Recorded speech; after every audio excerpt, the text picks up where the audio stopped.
The plane was silent except for the hum of the engines and the faint clinking of glasses from the first-class cabin.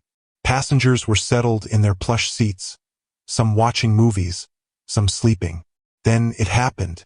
A young black woman in a navy blue suit quietly took her seat in first class. Her name was Ava Thompson. She carried herself with grace and calm confidence. Her braids neatly tied back, her movements careful and composed. But before she could even fasten her seatbelt, a sharp voice sliced through the air. "Excuse me, ma'am," said the flight attendant, frowning as she looked Ava up and down. "I think you might be in the wrong section. Coach is behind you." Ava blinked, surprised. "No," she said softly, holding up her ticket. "This is my seat 2A. The flight attendant crossed her arms, lips tightening. "Ma'am, this section is reserved for first-class passengers." Her tone made the words sting. Ava's eyes met hers, calm but firm. "And I am a first-class passenger." A few nearby travelers turned to look. A man in a business suit raised his eyebrows. Another woman covered her mouth in shock. The air suddenly felt heavy, like everyone was holding their breath, waiting to see what would happen next. The attendant's cheeks flushed, but she didn't back down. "We'll see about that," she muttered, snatching Ava's boarding pass. She turned on her heel and walked briskly to the front of the cabin. As Ava sat there, the eyes of the cabin burned into her. Whispers started floating, quiet but cruel. "Maybe she's lost. People sneak up here all the time. Doesn't look like she belongs." Ava's fingers tightened around her seatbelt. She said nothing, staring out the window at the runway lights. But inside, her chest felt tight. She wasn't just being doubted. She was being judged. Moments later, the flight attendant returned, her expression frozen. She looked at the ticket again, then at Ava. Her face twitched, embarrassment flickering behind her forced smile. But before she could say a word, before she could apologize, the captain's voice came over the speaker. "Ladies and gentlemen, we'll be experiencing a slight delay before takeoff. Please remain seated." And just like that, the tension in the cabin froze in place. Ava sat there, the sting of humiliation still fresh, her heart racing as she wondered if this was only the beginning. But what the flight attendant didn't know was who Ava really was. The story of what would happen next would not only change the course of that flight, but open everyone's eyes before it landed. We share powerful stories that uncover hidden truths and challenge perspectives. Subscribe to stay updated, share to keep others safe, and comment where you're watching from. Hours earlier that same morning, Ava stood in her apartment in Atlanta, buttoning the same navy blue suit. The sunlight poured through the tall windows, casting warm light on her framed college diploma, Harvard Law School, class of 2019. On the shelf sat a photo of her and her grandmother, smiling proudly at Ava's graduation. Today was supposed to be a big day. She was flying to New York for an important conference, one where she'd be speaking about diversity, equality, and inclusion in corporate America. Ava had worked her whole life for this. From growing up in a small town where people doubted her dreams, to becoming one of the youngest lawyers at her firm, she had earned every bit of her success. Still, she had learned early that success didn't always protect you from prejudice. Her grandmother, Evelyn, used to say, "Baby, some people will see your skin before they see your soul, but don't let that stop your shine." Ava smiled at the memory as she adjusted her earrings. "You'd be proud of me today, Grandma," she whispered. After finishing her makeup, soft, natural, professional, she grabbed her designer briefcase and hailed a cab to the airport. Traffic was thick, horns honking as the city buzzed around her. She checked her phone. 3 missed calls from her assistant, Jordan. He'd been nervous about the conference. "You're the keynote speaker," he'd said yesterday. "Just don't be late." Ava chuckled to herself. "I won't be." At the airport, she walked with quiet confidence. She had her boarding pass ready, her passport in hand, and her carry-on neatly packed. But as she reached the TSA checkpoint, the first low moment of her day arrived. The security agent, a tall white man with a stiff face, eyed her ID and ticket. "First class?" he asked, raising an eyebrow. "Yes," Ava replied evenly. He gave a short, dry laugh. You must have gotten upgraded. Ava forced a smile. No, I booked it. He shrugged and handed her back the ticket without apology. Go ahead. She walked away, her pulse rising. She'd been through this before. People assuming she didn't belong where she'd worked hard to be. But she shook it off. Today wasn't about them. It was about her voice, her work, and what she stood for. At the gate, she waited patiently for boarding. A group of businessmen nearby chatted loudly about golf and stocks. A flight attendant passed out pre-boarding tags for first-class passengers. When Ava stepped forward to collect hers, the same attendant hesitated. Oh, are you sure you're in first class? Ava exhaled quietly, nodding. Seat 2A. The attendant checked, smiled awkwardly, and handed her the tag. Oh, of course. Sorry about that. She walked onto the jet bridge, telling herself not to let it get to her. But deep down, she knew this was a familiar pattern. A constant reminder that her presence alone challenged some people's comfort zones. Once she entered the aircraft, the warm lights and soft seats of first class surrounded her. She placed her briefcase in the overhead bin, then sat down and pulled out her phone to check her presentation slides. That was when she appeared, the flight attendant who would change everything. The woman looked to be in her early 40s, with sharp eyes and a tight bun. Her name tag read D. Carter. At first glance, she seemed polite enough. But when her gaze landed on Ava, it changed, her smile fading slightly as confusion took over. Can I help you? She asked. Ava returned the smile. No, thank you. Just getting settled. The woman's eyes darted to the boarding pass sticking out of Ava's purse. This is first class, ma'am. I know, Ava said softly, trying to stay patient. The woman's voice dropped. Are you sure you're not supposed to be in business or economy? Something in Ava's chest sank. I'm sure. And then, as the passengers began to settle, that was when D. Carter made the comment that would set the entire cabin ablaze. Her tone louder now, laced with disbelief. You don't belong in first class. The words hit like thunder. A few passengers gasped. One man even looked down at his drink, uncomfortable. Ava stared at her, heart pounding. Excuse me? I said, Carter repeated. You don't belong here. I'm going to have to check your ticket again. Ava froze. Her throat went dry. The humiliation crept in, but she refused to let it show. She handed over her boarding pass, her hand trembling slightly. Carter took it and stormed off toward the front of the plane, leaving Ava under the weight of 100 curious eyes. Minutes felt like hours. Ava's mind spun. She thought of her grandmother's words. Stay calm. Keep your grace. Let your light speak louder than your anger. But this time it wasn't easy. Not when the whole cabin had turned her existence into a question. When Carter finally returned, her expression had changed, but not enough to fix the damage done. You can stay, she said stiffly. It seems your ticket is correct. Ava stared at her. It seems. The attendant swallowed. Enjoy your flight. And with that, she turned and walked away, leaving Ava in silence, her heart still pounding. But what none of them knew, not Carter, not the passengers, was that Ava wasn't just another traveler. The truth about who she was, and what she was about to do in New York, would shake them all before the plane touched down.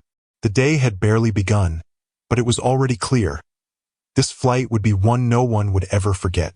And as the engines roared to life and the plane began to move down the runway, Ava's calm expression hid a storm beneath it, one that was just about to break. The plane lifted smoothly into the morning sky, slicing through the clouds with a quiet hum.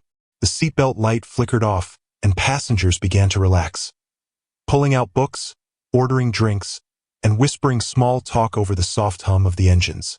Ava, however, sat still in her seat, her fingers resting on the armrest. She could still feel the sting of the flight attendant's words echoing in her mind. You don't belong in first class. She had been insulted before. She had been underestimated before. But never so publicly, never in front of strangers who didn't know her story. Her calm face hid the fire building inside her, but she wasn't one to lose her composure. That wasn't who she was. Across the aisle, a man in a gray business suit leaned forward. He had seen everything. His name was Daniel Brooks, a middle-aged executive who worked for a tech company in Boston. "Don't let her bother you," he whispered quietly. "Some people don't think before they speak." Ava gave a polite smile. "Thank you. I'm used to it." Daniel nodded, his eyes softening. "You shouldn't have to be." The moment passed, but it lingered between them, a silent understanding. Ava turned back to the window, watching the clouds drift by like slow waves. After a few minutes, the same flight attendant, Miss Carter, returned to the aisle with a forced smile plastered on her face. "Can I get you something to drink?" she asked the passengers one by one. When she reached Ava, her tone cooled again. "Coffee, tea, or water?" Ava looked at her evenly. "Water, please." Miss Carter poured it carefully, but her hands trembled slightly. She could feel eyes on her. She knew what she had done had drawn attention. Still, pride stopped her from apologizing. Ava accepted the glass with a soft, "Thank you." Their hands didn't touch, but the tension between them was thick. The attendant nodded quickly and moved away, but Ava noticed how she avoided looking at her again. Moments later, Daniel leaned closer. "She's embarrassed," he murmured. "I can tell," Ava replied quietly. "But embarrassment doesn't erase what was said." Daniel hesitated. "You thinking of reporting it?" Ava's lips pressed together. "Not yet." She didn't want to act out of anger. She wanted to handle it with grace, the same way her grandmother, Evelyn, would have. Evelyn used to tell her, "Baby, the loudest answer to hate is dignity." But something about this incident felt different. The look on the flight attendant's face wasn't just ignorance.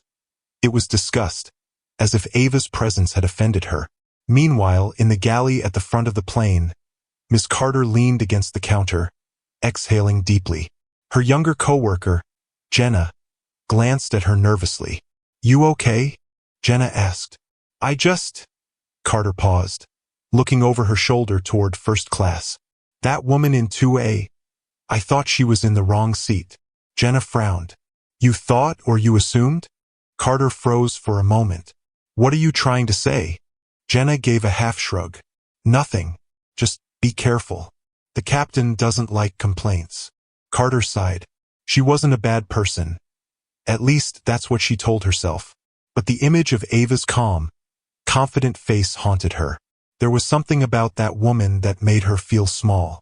Back in first class, Ava took out her laptop and began reviewing her notes for the conference.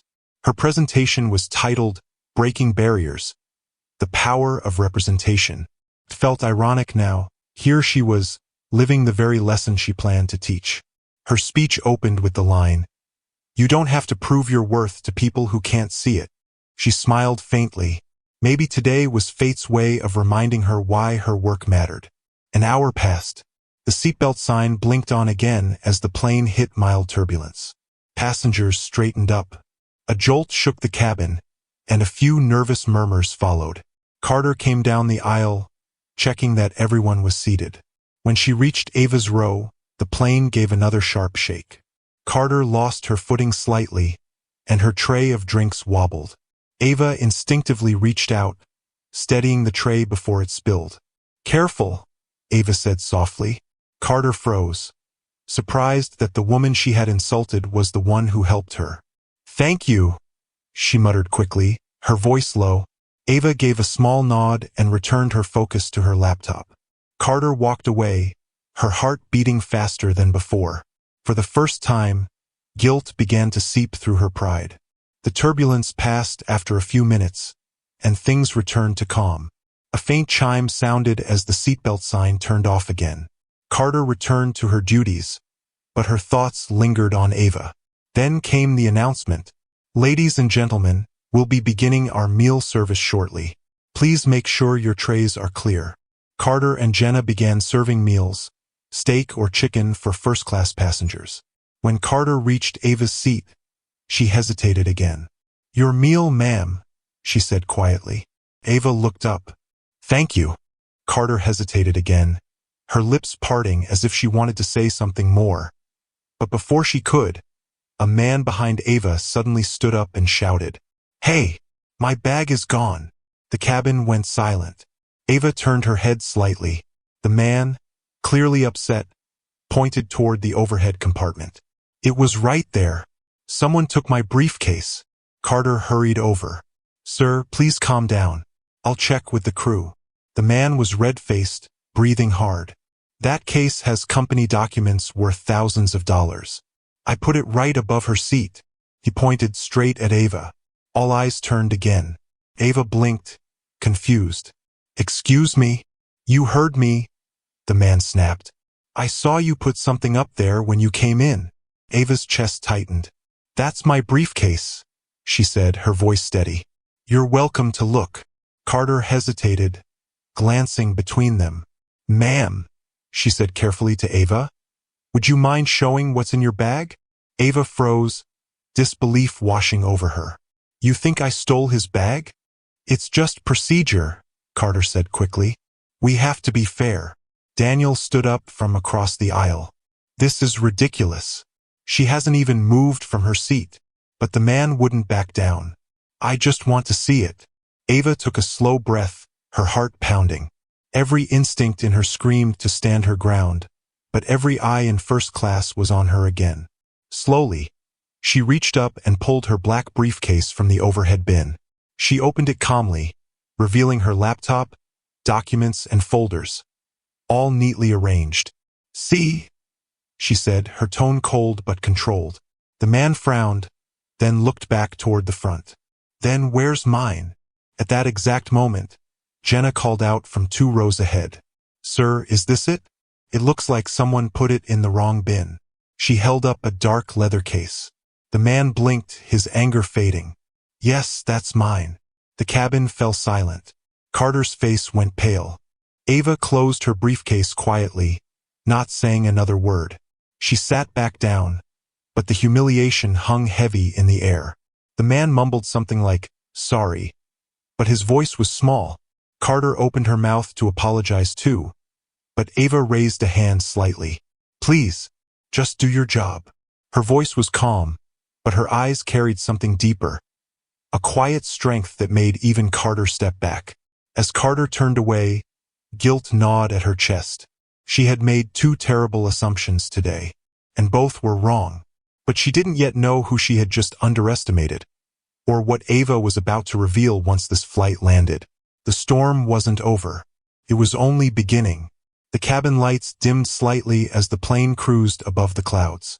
Most passengers were quiet again, but the air in first class still felt heavy, like a wound that hadn't healed. Ava sat still, her eyes fixed on the seat in front of her, replaying everything that had just happened. She had been humiliated twice in the same flight. First, told she didn't belong. Then, accused of theft. Her fingers trembled slightly as she reached for her cup of water.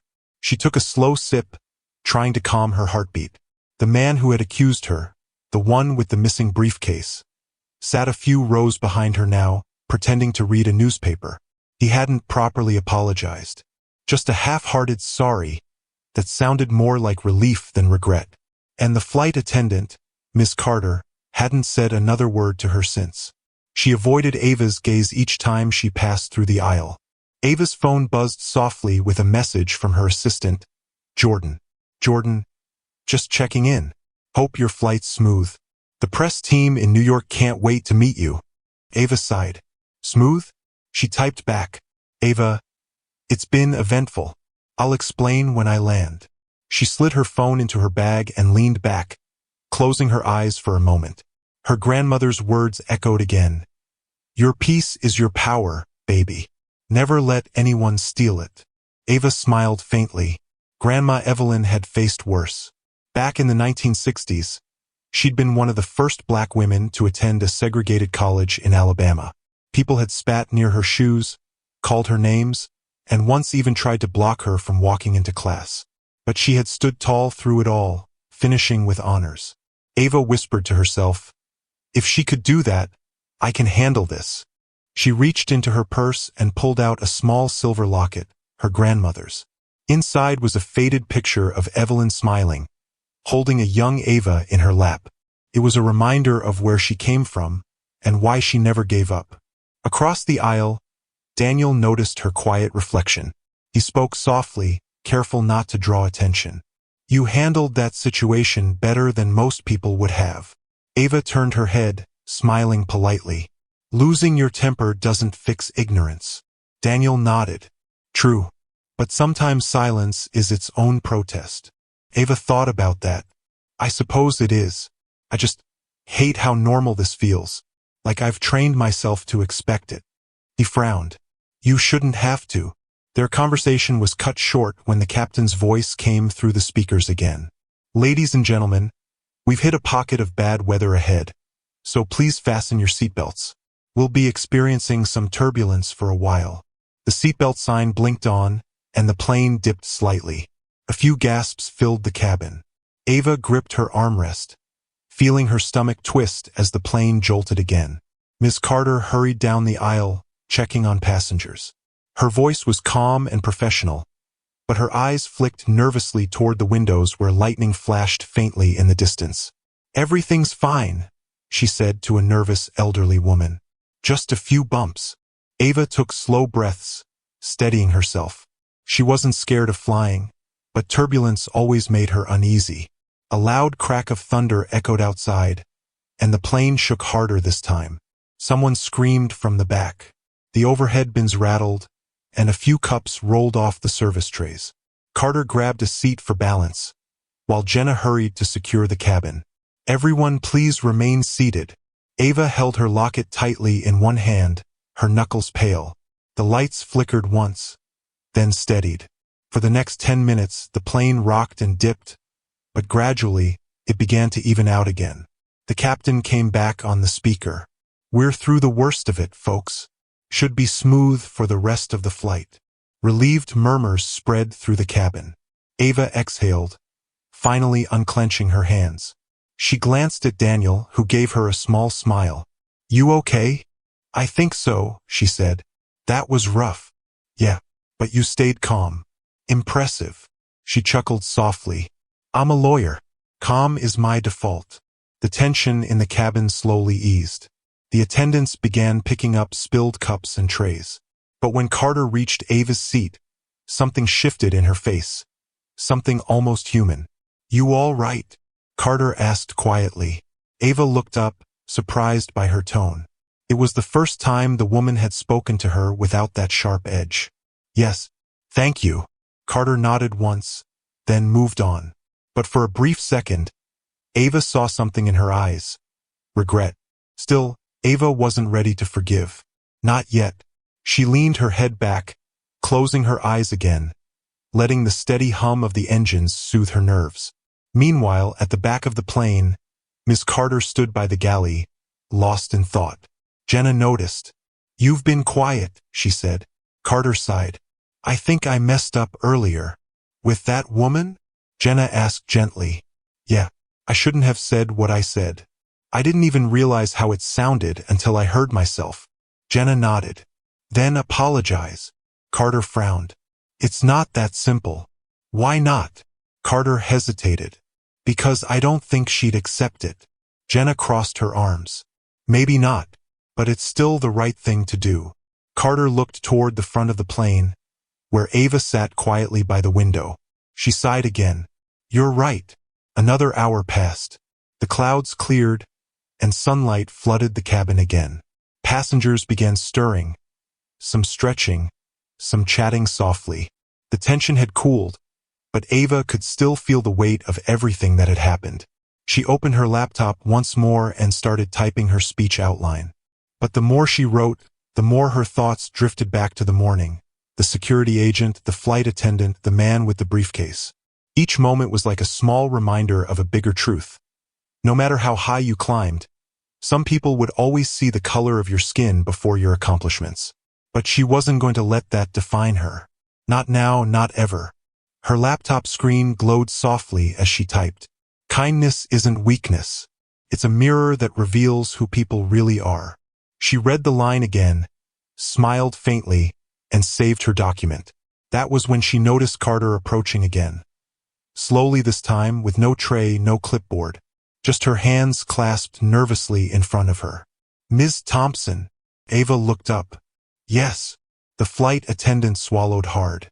"I just wanted to say—" She hesitated, glancing around to make sure no one was listening. "I was wrong earlier. About what I said. About how I treated you." Ava didn't speak. She just listened, her expression unreadable. Carter took a deep breath. "There's no excuse. I judged you before I even spoke to you. I'm sorry for that. You didn't deserve it." The words hung in the air. Ava studied her for a moment, then said quietly, "Thank you for saying that." Carter looked down. "I've been a flight attendant for 15 years. I thought I'd seen all kinds of people, but maybe I stopped really seeing them." Ava nodded slowly. "That's something a lot of people forget to do." Carter managed a small, uneasy smile. "I'll remember this. I promise." Then she walked away, leaving Ava in silence. Daniel leaned over slightly. "Well, that took courage." "It did," Ava agreed softly. "But forgiveness takes more." She looked out the window again, watching the endless sky stretch ahead. The storm outside was gone, but something told her another kind of storm was still coming. One that would test not just her patience, but her strength. Because while the flight had calmed down, a message was waiting for her that would turn this quiet trip into something much bigger than she could have imagined. And when she finally checked her phone again, she saw it flashing with a notification that made her heart skip. "Urgent. Conference update media inquiry about Flight 227.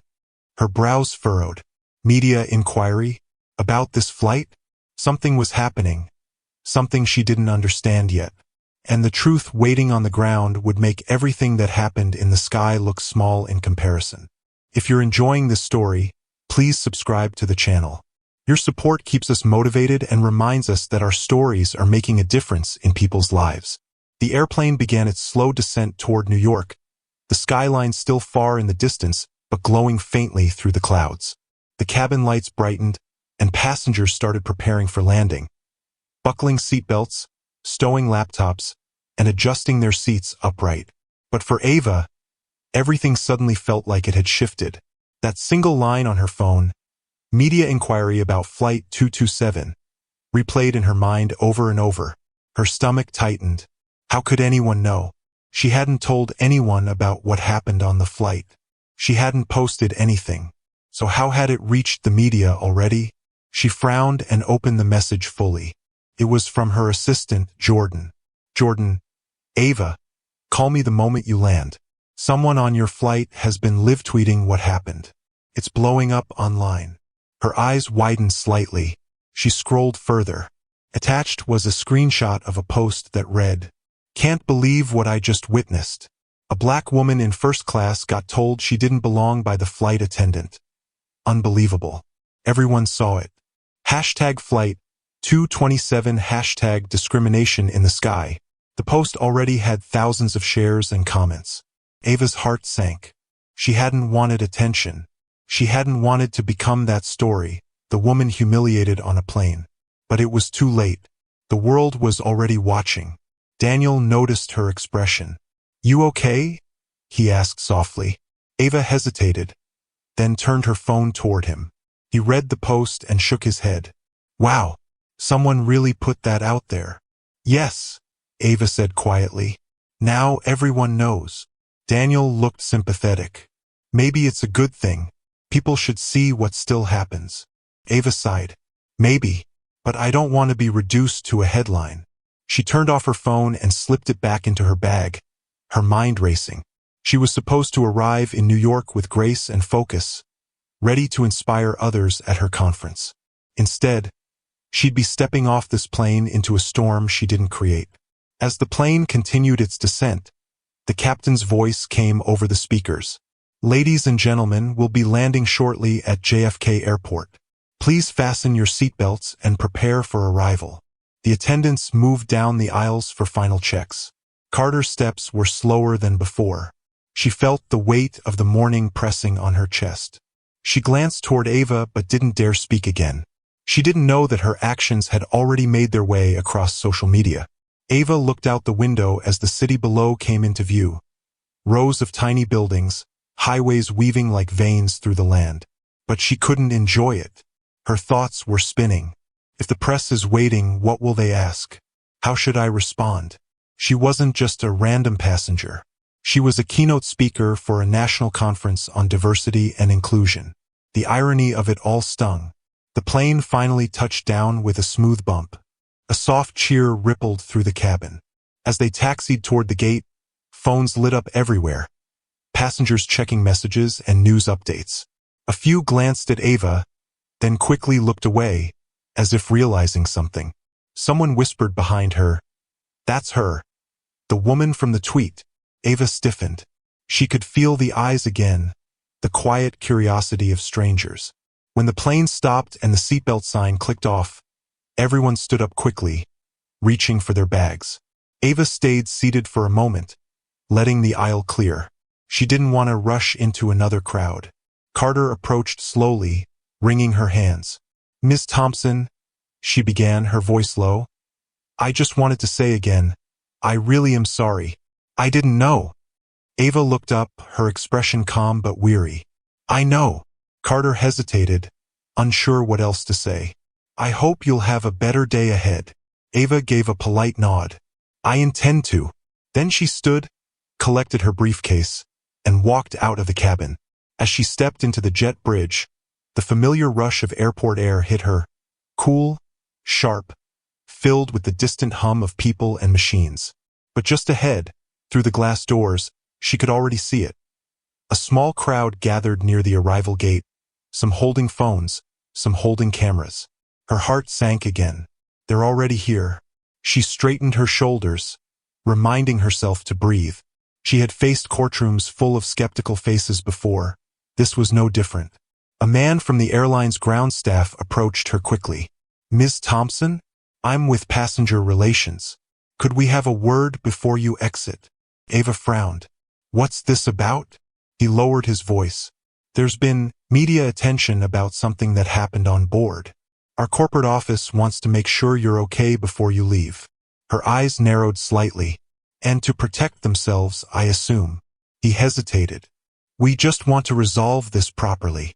Ava exhaled. "Fine. Let's talk." They led her into a small lounge near the gate, quiet with tinted windows.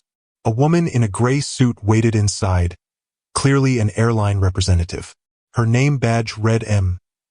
Lewis, Corporate Affairs. "Ms. Thompson," she said warmly, extending her hand. "We're deeply sorry for what happened during your flight. We're aware of the social media posts." Ava sat down across from her. "I'm sure you are." Lewis smiled thinly, trying to stay professional. "We want to assure you that we're investigating the matter internally. The attendant in question will be spoken to immediately." Ava's voice was calm but firm. "This isn't just about one flight attendant. It's about the mindset that made her believe I didn't belong. That doesn't get fixed with an apology." Lewis shifted uncomfortably. "Of course, you're absolutely right. We'd like to issue a statement acknowledging what happened." Ava interrupted softly. "Without asking me first?" The woman blinked. "I assumed you'd appreciate that."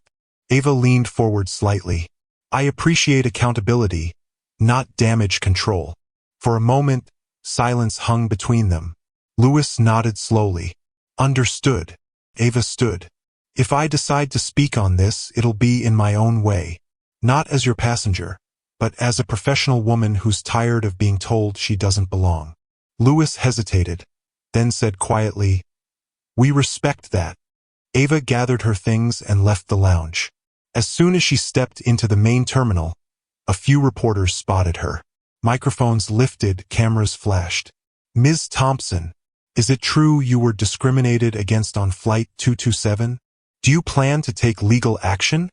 How do you feel about the airline's response?" Ava stopped for a second, blinking under the bright lights.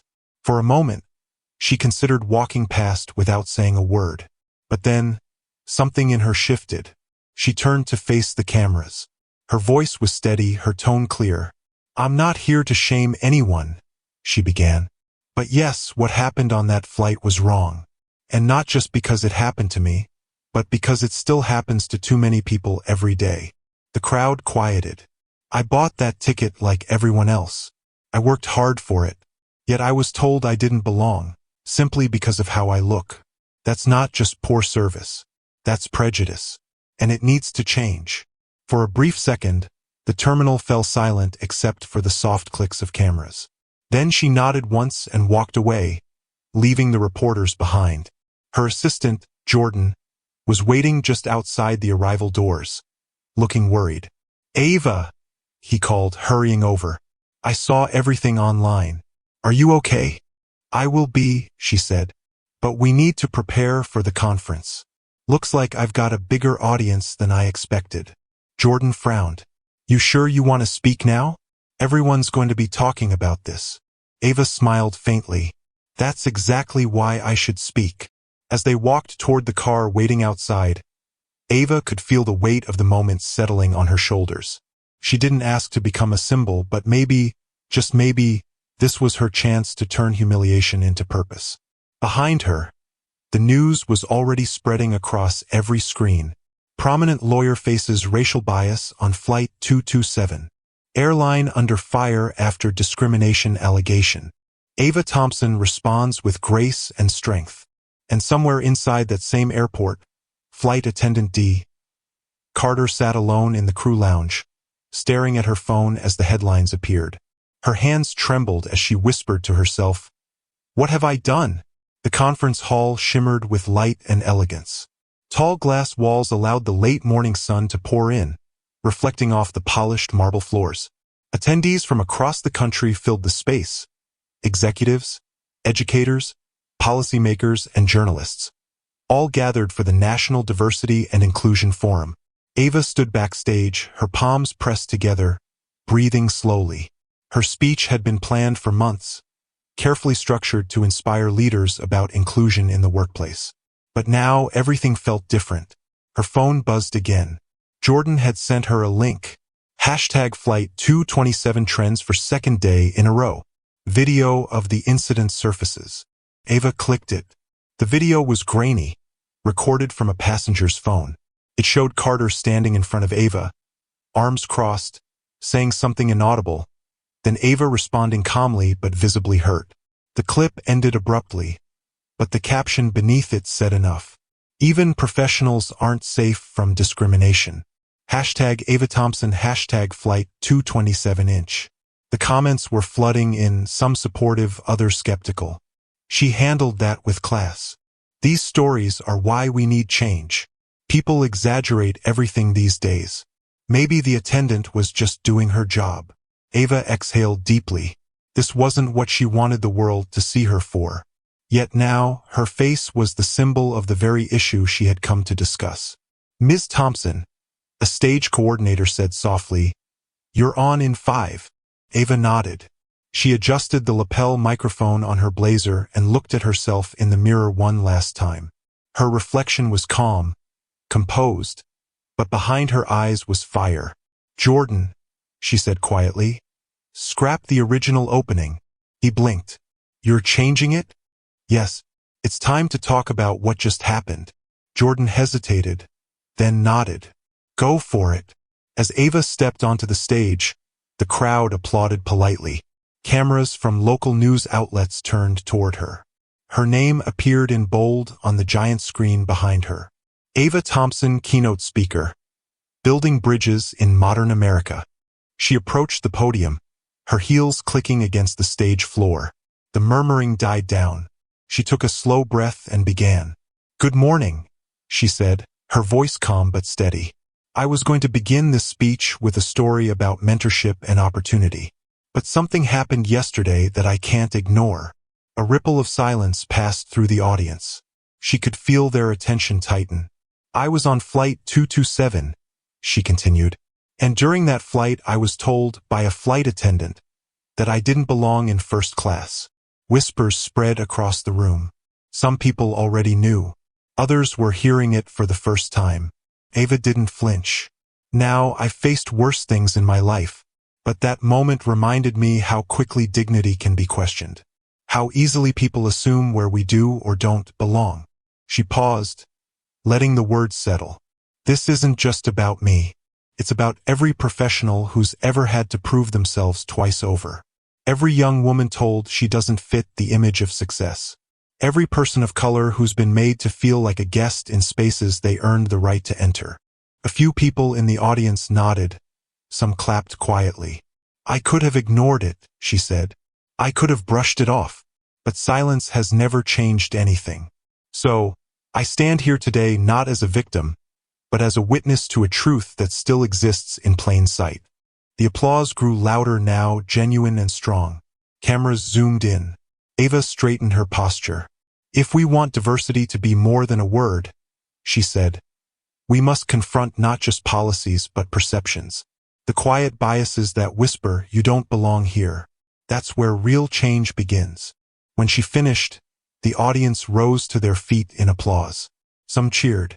Some wiped tears from their eyes. It wasn't just a keynote. It was a declaration. As she left the stage, her phone buzzed again. Jordan smiled. You went viral. Again. But this time, it's powerful. She smiled faintly. Let's hope it does some good. Across the city, in a small apartment in Queens, Carter sat on her couch staring at her television. The conference was being broadcast live on a national channel. Ava's speech filled the screen. Carter's eyes burned. She hadn't slept much. Since the video surfaced, she'd been suspended pending investigation. Her phone had been flooded with hateful messages. Some people had even posted her photo online. Racist flight attendant caught on camera. Delta employee humiliates black passenger. She'd made a terrible mistake. She knew that now, but she also knew she wasn't a monster. She had never meant to insult anyone. She had acted on an assumption, a single thought that flashed through her mind before she even realized it. She reached for her phone and scrolled through her messages.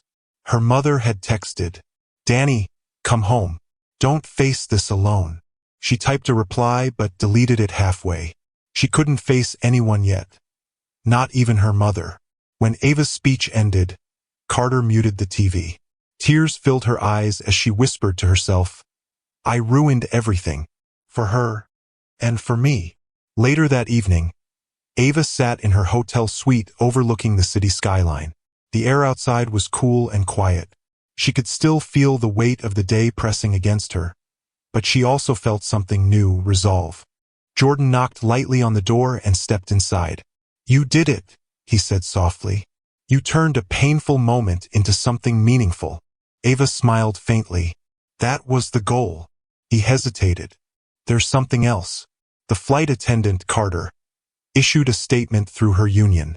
Ava raised an eyebrow. What did she say? Jordan handed her his tablet. The statement read, I deeply regret my behavior on Flight 227. My words were inappropriate and hurtful. I made an assumption I should never have made. I understand the pain I caused Ms. Thompson and others who saw that video. I am truly sorry. Ava stared at the words for a long time. She apologized, she said quietly. Jordan nodded. It's making headlines too. Some people are calling it sincere. Others say it's damage control. Ava looked out at the skyline again. Maybe both. She sat in silence for a moment, then said softly, Have her contact information sent to me. Jordan blinked. You're going to talk to her? Yes, Ava said. Not for the cameras. For closure. 2 days later, Ava and Carter met in a private room at a mediation office arranged by the airline. No reporters, no lawyers, just the two of them and a neutral moderator. Carter looked pale, her hands trembling slightly as she spoke first. Ms. Thompson, I don't know how to begin. I've replayed that moment 1,000 times. I was wrong. I made an assumption I can't justify. Ava watched her quietly, then said, You hurt me, but what matters now is what you learn from it. Carter nodded, tears glistening. I have. More than I ever thought I would. Ava's tone softened. Then use it. Don't just apologize, change. Because next time, someone else might not handle it as calmly as I did. For a moment, they sat in silence. Then Carter whispered, Thank you for even agreeing to see me. Ava stood. We can't rewrite what happened, but we can make sure it means something. Carter nodded, unable to speak. As Ava left the building, a cool breeze brushed her face. The city noise filled her ears. Horns, footsteps, fragments of conversation. But for the first time in days, she felt light. She had turned humiliation into awareness, pain into purpose. And even if the world moved on to the next story tomorrow, this one had already changed both women forever. Back in her car, Ava opened her phone one last time. A new message from an unknown number read, "Thank you for seeing me as human. D. Carter." Ava smiled faintly. She didn't reply, but she saved the message. Outside, the city lights flickered like 1,000 tiny promises, some broken, some renewed. And somewhere deep inside her, Ava knew this was only the beginning of something greater. A week had passed since the mediation. The story of Flight 227 had slowly faded from national headlines, replaced by new controversies and viral trends. But for Ava, the experience continued to echo quietly in her life. Each morning, she woke to a wave of emails from people she'd never met, some sharing their own stories of discrimination, others thanking her for speaking up. It was overwhelming but also grounding. For the first time, she felt her voice carried weight beyond her work. That morning, as she sat at her kitchen table sipping coffee, her phone buzzed with a call from Jordan. "Morning," she said. "Morning, superstar," he replied, his tone bright. "How's it feel being the face of corporate empathy?" She chuckled lightly. "Exhausting." "Well, I hope you're ready for round two," he said. "CNN wants to feature you on their evening segment about bias in air travel. It's national coverage, Ava. Millions of people." Ava leaned back in her chair, hesitating. "Jordan, I'm not sure I want to stretch this story out any further. I didn't do this to become a celebrity." "I know," he said gently, "but think of the impact. You're not just talking about your experience. You're giving a voice to others who never get the chance." She sighed, staring out the window at the quiet street below. "All right," she said finally. "One last interview. But I want it to focus on the message, not the moment." "Got it. I'll set it up for Thursday evening." As she hung up, her phone buzzed again. This time, a message from an unfamiliar number. "Hi Ava, this is D. Carter. I hope it's okay I reached out. I've been attending some bias training sessions since our meeting. I just wanted to say thank you again for not destroying me when you could have."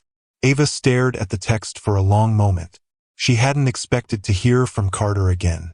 She typed slowly, "I didn't need to destroy you. The goal was awareness, not revenge. I'm glad you're trying."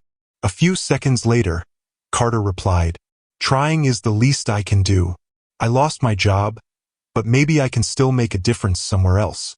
Ava's expression softened. She typed back one more message. "Redemption starts with acknowledgement. Keep going." She set her phone down and exhaled deeply. Maybe this whole ordeal wasn't just changing others. It was changing her too. Thursday evening arrived faster than expected. Ava stood in front of a mirror at the CNN studio, adjusting her navy blazer. A makeup artist touched up her foundation while a producer explained the camera setup. When she finally stepped onto the set, the lights were blinding. The anchor, a composed woman named Brooke, smiled warmly as she welcomed Ava to the show. "Thank you for joining us, Ava," Brooke said. "Your story has resonated across the nation. But I want to start by asking, how did that experience really make you feel in the moment?" Ava smiled politely, her tone calm and measured. "At first, I was embarrassed. Then I was angry. But once the shock faded, I realized something deeper. It wasn't just about me. It was about how easily people can judge others without even realizing it." Brooke nodded. "And now, after all that's happened, the apology, the attention, the corporate reactions, what do you want people to take away from this?" Ava leaned forward slightly. "That empathy isn't optional. We talk so much about diversity, but empathy is what sustains it. You can't build inclusion through policies alone. You build it by seeing people as human." The room was quiet for a moment. Even the camera operators seemed to pause. Brooke smiled. "That's powerful. Thank you, Ava." The segment ended, and the lights dimmed. As Ava left the studio, her phone lit up with messages and mentions. Her words were already spreading again across social media. But among the dozens of congratulatory texts, one message stood out, this time from Carter. "I saw your interview. I'm proud of what you said. I'm volunteering with a nonprofit that helps retrain service workers in bias awareness. I want to help make sure what I did never happens again." Ava read the message twice, her heart tightening. Then she typed, "That's the best thing you could do. Keep turning mistakes into lessons." The following week, Ava was invited to speak at a university panel on race and professionalism. She accepted, hoping to bring her message to young people who would shape the next generation of workplaces. As she walked into the lecture hall, filled with students from different backgrounds, she felt something she hadn't felt in months: hope. When it was her turn to speak, she began with a story. "When I was a child," she said, "my mother used to tell me that people's first reactions say more about them than about you. I didn't understand it then. But after what happened on Flight 227, I do now." She smiled gently at the audience. "You see, people can make mistakes, even big ones. But it's how we respond that defines us. Do we double down on pride, or do we open up to growth?" Hands went up across the room, students eager to ask questions. One young woman, her voice shaky, said, "Ms. Thompson, how did you not lose faith in people after that?" Ava paused thoughtfully. "Because I met someone who changed too," she said softly. "Someone who realized their bias and decided to learn from it. That gave me faith." The crowd nodded in quiet understanding. As she left the campus that afternoon, the wind blew softly through the trees. The sky was painted in hues of gold and blue, and for the first time in weeks, Ava felt peace. But as she reached her car, her phone rang again, Jordan's number flashing on the screen. She answered. "Hey, what's up?" His tone was uneasy. "Ava, have you checked the news?" Her heart skipped. "No, why?" "There's another video. Someone recorded your meeting with Carter at the mediation office. It's online, and people are twisting it." Ava froze. "What? How?" "I don't know," Jordan said, "but they're saying it looked staged. Some are claiming the airline paid you both for publicity." Ava's chest tightened. "That's not true. That meeting was private." "I know, but the internet doesn't care about truth. Ava cares about outrage." She gripped the phone, her mind spinning. Just when she thought things had settled, it was happening again. The chaos, the noise, the judgment. "Send me the link," she said quietly. When she opened it, she saw a shaky, zoomed-in video of her and Carter talking. The captions read, "Was this entire Flight 227 drama just PR? Looks too polished to be real." The comments were vicious. "Knew it was fake. They're actors. Look how calm they are. Another fake story for attention." Ava stared at the screen, her pulse racing. The video had nearly 1 million views in an hour. Her phone buzzed again. An email from the airline's legal department, expressing concern and requesting a statement. Ava sat in her car, the weight of exhaustion pressing down on her chest. "Not again," she whispered. All she had wanted was to inspire empathy, to make people see each other differently. But somehow, her truth had been twisted again into something ugly. Her phone buzzed once more. It was Carter. "I swear I didn't leak it. I'm so sorry. Please believe me." Ava closed her eyes, fighting back tears. The irony wasn't lost on her. Now she was the one being misjudged. She typed a short reply. "I believe you, but we need to find out who did." She started the car and drove into the fading light, the city ahead glowing under a restless sky. Somewhere between justice and chaos, the line between truth and perception had blurred again, and this time the stakes felt even higher. The city lights blurred outside Ava's car window as she drove through the rain-soaked streets. Her phone, mounted on the dashboard, buzzed with constant notifications, news alerts, social media mentions, emails from reporters asking for statements. The world was spiraling around her again, and she could feel the weight pressing against her chest like a storm she couldn't escape. She pulled into the underground parking of her apartment building, the steady sound of rainfall echoing through the concrete. Turning off the engine, She sat in silence for a long moment, gripping the steering wheel. She had worked her entire life to build credibility, to earn her place in the spaces she occupied. And now, in a single viral twist, people were questioning everything about her. Her phone buzzed again. It was Jordan. She answered with a shaky breath. "Please tell me there's some kind of good news." "I wish there was," he said. "The airline's PR team wants to hold a joint press conference to clear things up. They're worried this will damage their reputation." Ava's voice sharpened. "Their reputation? What about mine?" "I know, Ava. I told them you've been nothing but professional through this. But right now the internet's feeding off confusion.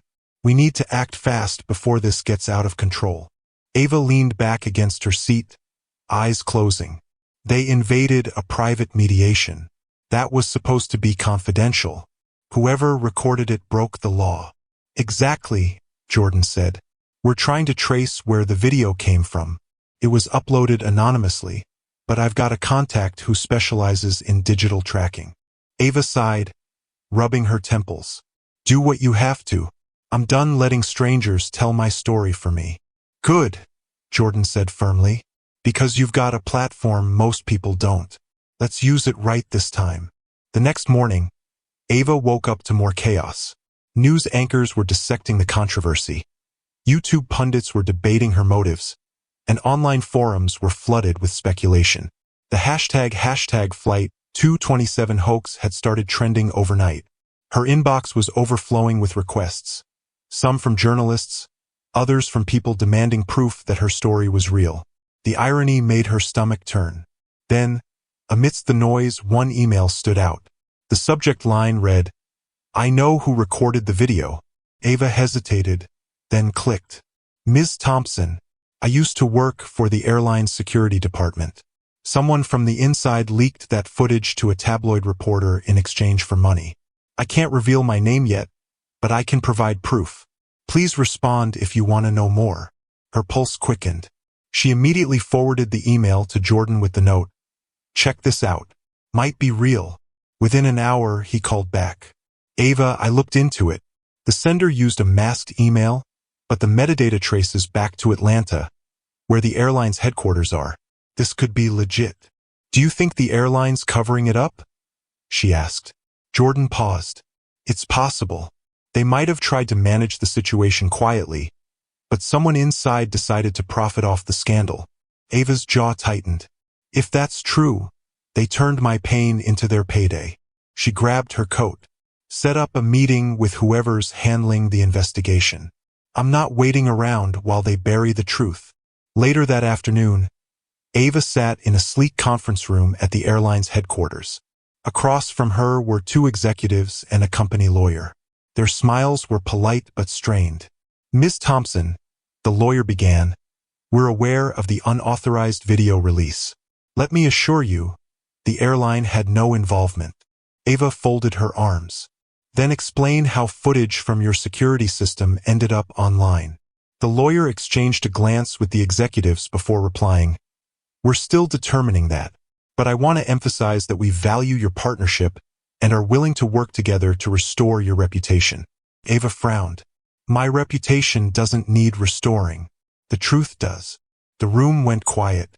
One of the executives, a middle-aged man with silver hair, leaned forward. "Ms. Thompson, with all due respect, these kinds of media storms die down. It may be better to let it pass quietly rather than escalate it." Her eyes narrowed. "You're asking me to be silent?" "We're suggesting caution," he replied smoothly. "For everyone's sake." Ava stood abruptly. "No. I was silent once before, when that flight attendant told me I didn't belong in first class. I won't be silent again." She turned and walked out before they could respond. Her heels echoed against the marble floors, each step sharper than the last. By evening, Ava and Jordan were sitting in her apartment surrounded by papers, printouts, and digital notes. They were building a timeline, every event, every headline, every leak. Jordan leaned back, rubbing his eyes. Whoever did this had access to restricted footage. That means it wasn't random. Someone inside wanted this story to explode again.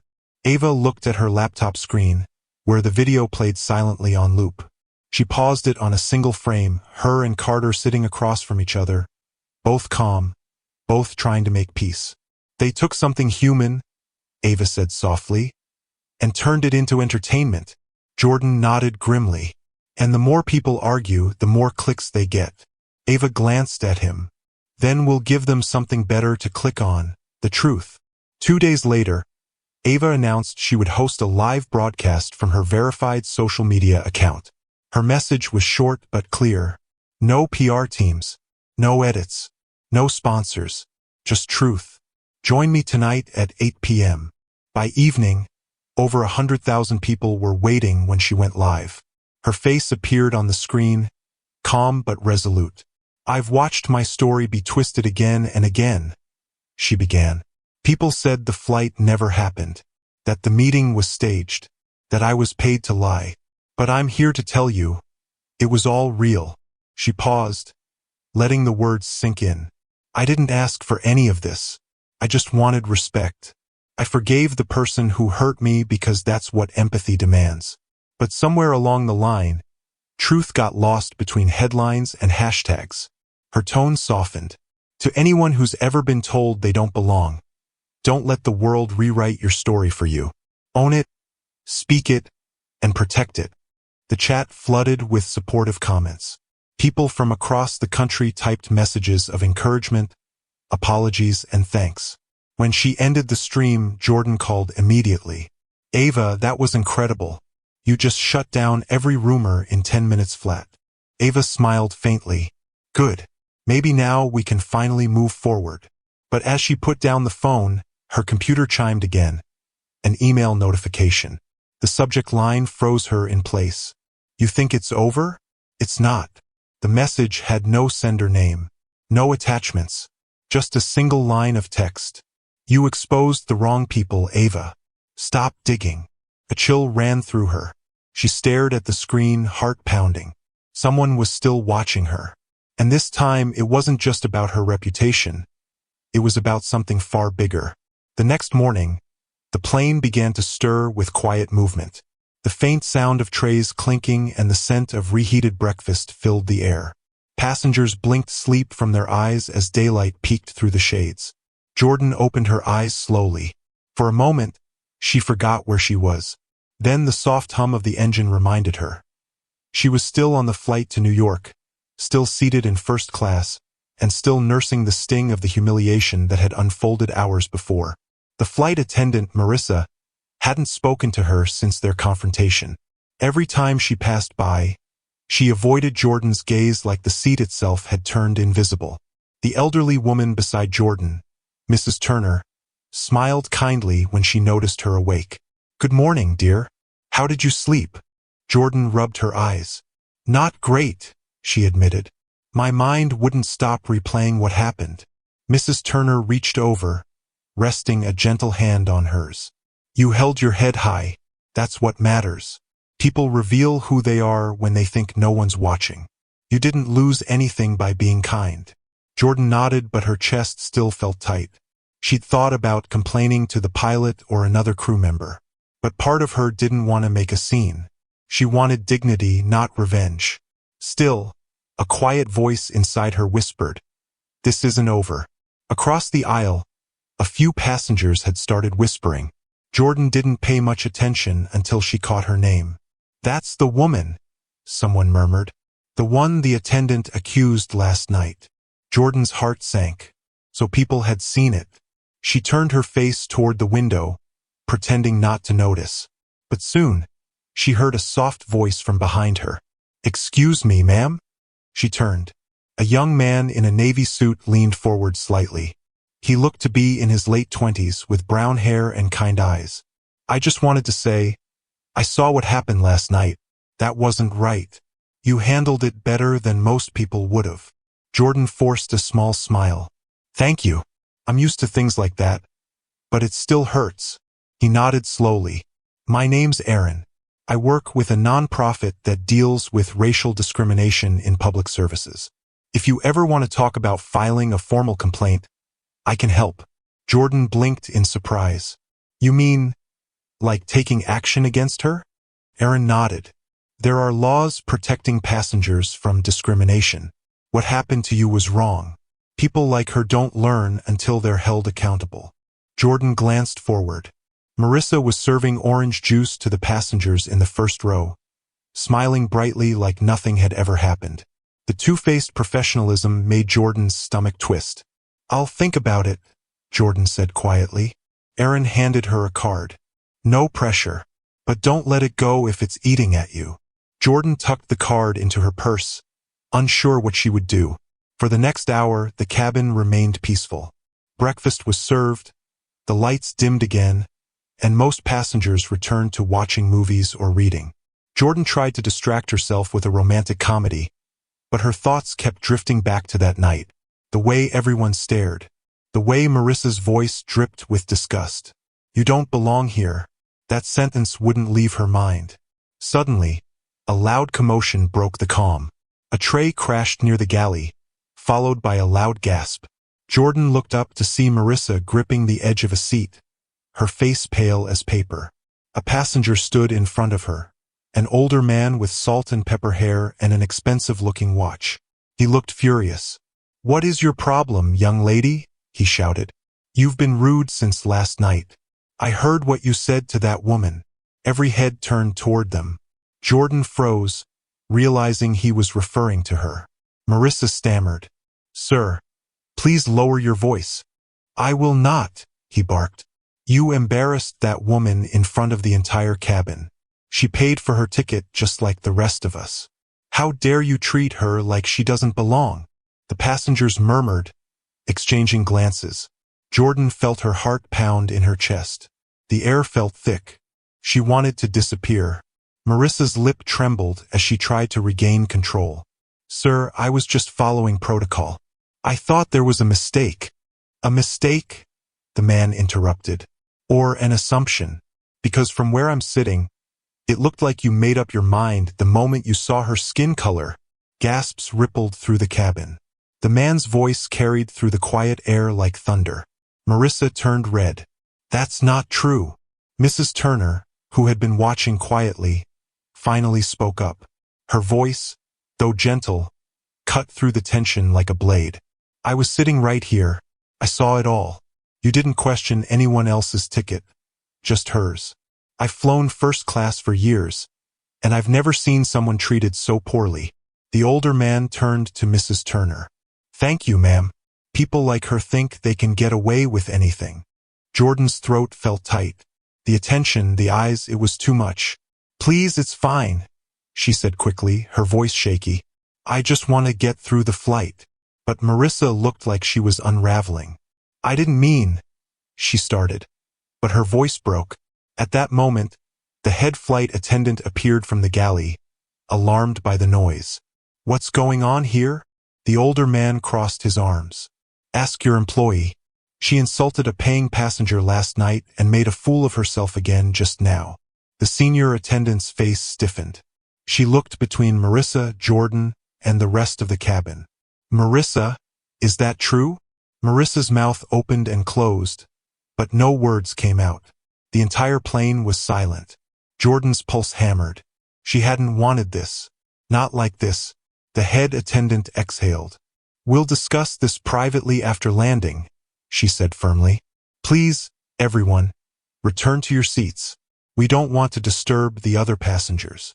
The older man muttered something under his breath and sat down. Marissa turned away, her shoulders tense. Her confident smile was gone. Jordan sat frozen, unsure what to feel. Relief? Sadness? Guilt? She didn't want anyone humiliated. Not even Marissa. But part of her couldn't deny the small flicker of satisfaction inside. Mrs. Turner whispered, "Sometimes, life does the teaching for us." Jordan stared down at her hands, her heart still racing. But as she looked up, she noticed something odd. Marissa had disappeared into the back cabin, and she hadn't returned for several minutes. The senior attendant looked concerned. A low murmur spread again. Something wasn't right. Jordan exchanged a glance with Aaron across the aisle. He frowned. Then came a faint sound, something falling in the back galley. The attendants rushed toward it. Passengers turned their heads as the cabin filled with tension once more. Jordan's stomach dropped. A chill ran down her spine. Whatever had just happened behind that curtain didn't sound good. And as the murmurs grew louder, Jordan could only whisper under her breath, "What now?" Chapter 9. The curtain at the back of the first-class cabin fluttered as two flight attendants hurried through it, their faces pale with alarm. The hum of conversation in the cabin stopped instantly. All eyes turned toward the back where Marissa had gone moments ago. Jordan sat stiffly in her seat, her heart pounding. She didn't know what to expect, but something told her it wasn't good. "Is she okay?" Someone whispered from behind. No one answered. The senior flight attendant, a woman named Carla, emerged from behind the curtain a few moments later, her expression grave but controlled. "Ladies and gentlemen," she said, her voice steady, "we have a small medical situation with one of our crew members. Please remain seated while we attend to it." But her tone betrayed her worry. Jordan's stomach twisted. Despite everything that had happened, she felt a rush of concern. "Mrs. Turner," she murmured. "You don't think—" Mrs. Turner sighed softly. "Maybe all that stress caught up to her, dear. Sometimes guilt can weigh heavier than we realize." The cabin was silent for what felt like hours, though it was only minutes. The attendants moved briskly, whispering to each other, their expressions tense. Then a voice crackled over the intercom. "If there are any medical professionals on board, please make your way to the front of the aircraft." Passengers exchanged uneasy glances. A man in the middle rows unbuckled his seatbelt and hurried forward, identifying himself as a nurse. The curtain closed again behind him. Jordan's thoughts swirled. Just hours ago, she'd been humiliated by Marissa's words. Now she wasn't angry. She was uneasy. The confrontation, the yelling, the pressure, had it all pushed Marissa over the edge? Aaron leaned across the aisle and whispered, "You okay?" Jordan nodded weakly. "I think so. I just didn't expect any of this. I didn't want it to end like this." "None of this is your fault," Aaron said gently. "What she did was wrong. But maybe this is life's way of slowing her down, making her see things differently." 10 long minutes passed. Then Carla returned to the front, her voice low but audible enough for those in first class to hear. "She fainted, probably exhaustion and dehydration. She'll be okay once we land." A collective sigh filled the cabin. Relief washed over Jordan, though she didn't fully understand why. She didn't want revenge, just understanding. Maybe this incident was enough to wake everyone up to how words and prejudice could ripple through someone's life. Mrs. Turner smiled faintly. "You see, dear? Sometimes the world balances itself. What matters is how you carry yourself when it does."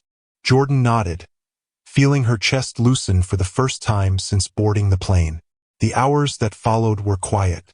The passengers seemed to move more gently, speak more softly, as if everyone had silently agreed to show a little more kindness. Even the smallest gestures felt different now. Someone helping an elderly woman with her luggage, a man offering his blanket to a shivering child. When the pilot's voice finally came over the speaker announcing their descent into New York, Jordan gazed out the window. The clouds gave way to a sea of glittering lights, Manhattan shining beneath them like a dream. "Home," she whispered. As the plane touched down and rolled along the runway, the passengers began to stir. Carla came forward once again, her voice calm but sincere. "Ladies and gentlemen, before we disembark, I'd like to personally apologize to one of our passengers, Miss Jordan Williams, on behalf of our crew and airline. I'm truly sorry for what happened. It wasn't right." Every head turned. Jordan's throat tightened. She wasn't used to being the center of attention, but she could feel the sincerity in Carla's voice. Carla continued, "We want to assure you that we're handling the situation internally, and we'll make sure it doesn't happen again. Thank you for your patience, and for setting an example of grace under pressure." There was a soft round of applause. Jordan blinked back tears. She hadn't done this for recognition. She just wanted to be treated like anyone else. But hearing those words, seeing people's faces change, it made the pain worth something. As passengers began to disembark, Aaron approached her once more. You handled this whole thing with more strength than most people could have. Jordan smiled faintly. I didn't feel strong. That's the funny thing about real strength, Aaron said. You only notice it when the storm passes. Mrs. Turner patted Jordan's arm. You've touched more hearts today than you realize, dear. Even hers. Jordan turned slightly, glancing down the aisle. Marissa was seated in the back, pale but awake, her eyes fixed on Jordan. When their gazes met, Marissa looked down, tears glinting in her lashes. That one small gesture, her lowered eyes, was apology enough. Jordan gave a faint nod, her heart softening. As she stepped off the plane and into the warm buzz of the airport terminal, she felt lighter than she had in a long time. She didn't just walk away from an insult. She walked towards something bigger, a quiet truth that would stay with her forever. That kindness, even in the face of cruelty, has a power that changes people more deeply than anger ever could. Outside, the city roared with life. Horns, footsteps, voices blending into a single song of motion. Jordan pulled her coat tighter, took a deep breath, and smiled. The sky above the airport glowed orange with the setting sun, and for the first time since that long, painful night, she felt peace. Because in the end, she knew one thing was certain. No matter where she went or who tried to make her feel small, she belonged exactly where she stood. And that, more than any seat in first class, was the real victory. Thank you for watching. If you found this story engaging, we invite you to share your thoughts in the comments below. Your perspective adds value to the conversation. To stay updated with future stories exploring themes of race, inequality, and the unexpected choices that shape lives, please consider subscribing to this channel. Your support helps us continue creating meaningful and thought-provoking content.